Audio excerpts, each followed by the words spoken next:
War of the Worlds, my favourite book of all time. George Powell's film version, easily in my top 10 films of all time. Jeff Wayne's musical version, one of my favourite CDs of all time. And having said all that, it's not really a surprise that I'm starting to get a bit of a collection of Martians and craft from all based on the same book. So I thought we'd take a look at the Martians today. And we're starting off with George Powell's one, which is the kit which came out a few years ago. Really nice kit, vinyl kit, went together absolutely no problem. As you can see, on a nice detailed base there, with a few books and rubble and stuff like that. You get the severed little probe device, which comes out of the ship and goes down into the farmhouse. That's really, really nice. You can't really see it today. You can tell by the leads that I've actually illuminated his eye. What you've got here is you've got a super bright LED behind each lens, and the lens I've painted with clear paint, so we've got a blue, a green and a red. So yeah, normally he lights up, but I've got no batteries for it right now, so I can't really show you that. But that's a really, really nice figure. Very, very accurate, even down to the fact that he's got absolutely no legs, because what they've done is they've recreated the actual one used during filming, and of course you never saw its legs. I think he was on some sort of trolley, pushed along on a trolley, so they never bothered with the legs. So you've ended up with this strange trunk basically for the body.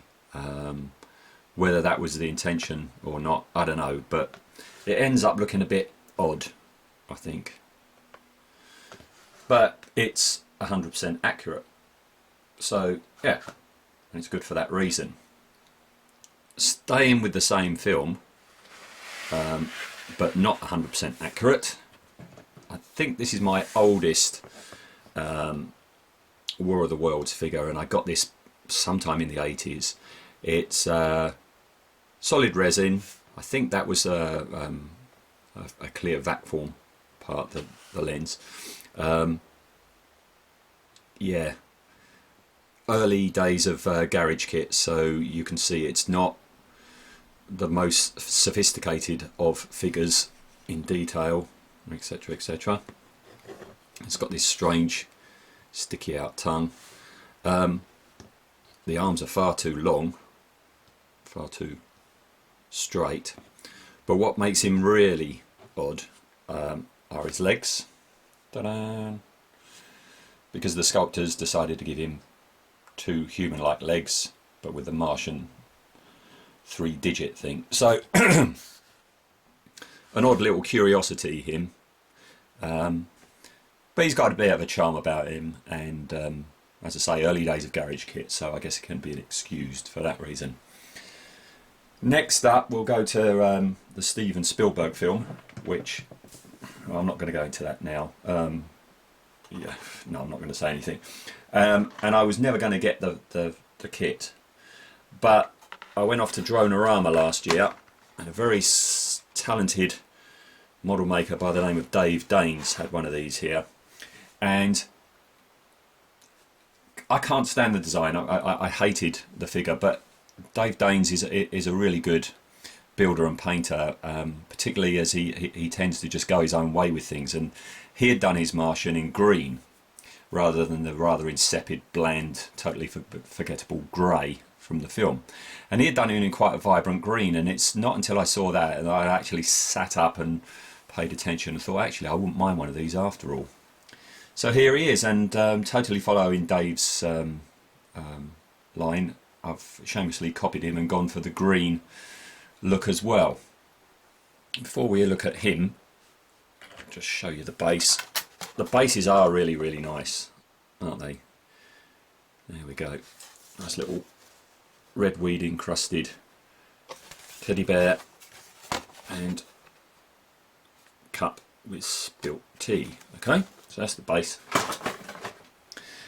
He was really, really nice. You don't really see an awful lot of them in the film, and it's not until you actually see this model that you can appreciate the cool design of it. Still don't like it, because it's nothing like how H.G. Wells imagined him.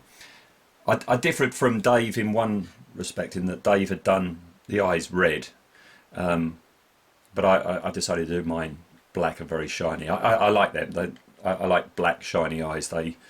You get a feel of some sort of like darkness to them. You see what I mean? Anyway, so that's my take on that fella. Okay.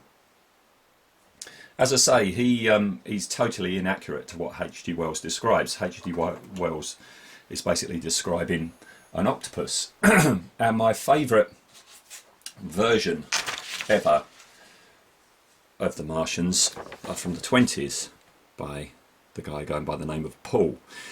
And here you can see the octopus aspect really, really clearly. And I love the floppy top lip.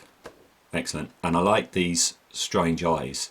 I don't know whether he had actually designed these to be they're dead, so their eyes are like that, or they're sort of like cat-like eyes, but with the slit going horizontally rather than vertically. But I've always loved that design, and that still remains my favourite.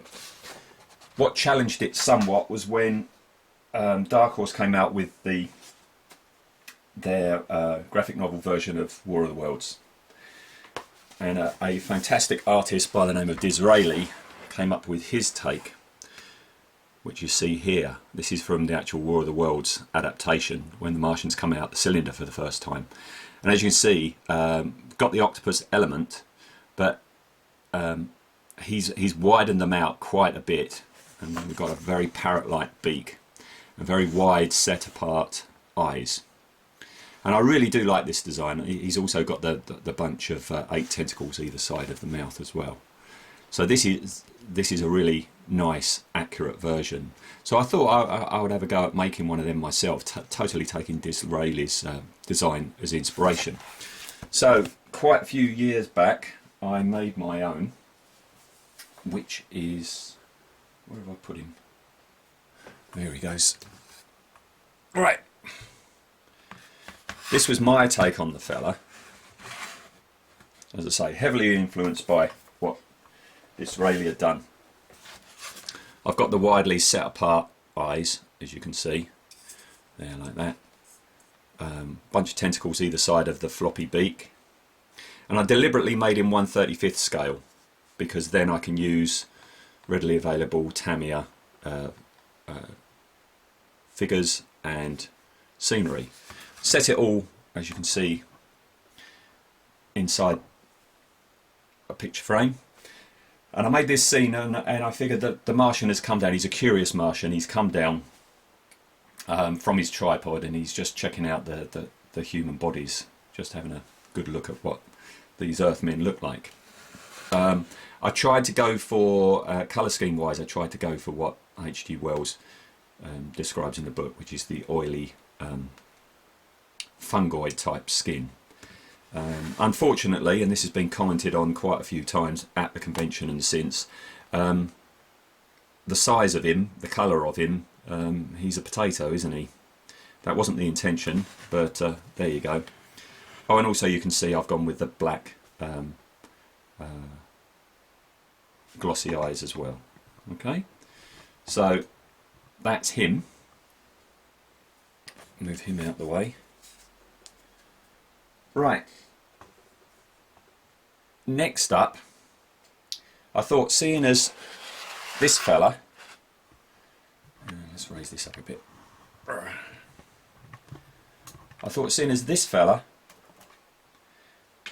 and this fella are both to the same scale, a little while ago I thought I'd have a go at making my own version to the same scale, but based on H.G. Wells, on the book version. So I had a go, but in the end it turned out not to be the same scale, because if this is, say, human size, and in the book they're bear sized, this was going to be massive. So it's sort of like not quite to the same scale, but almost, if you see what I mean.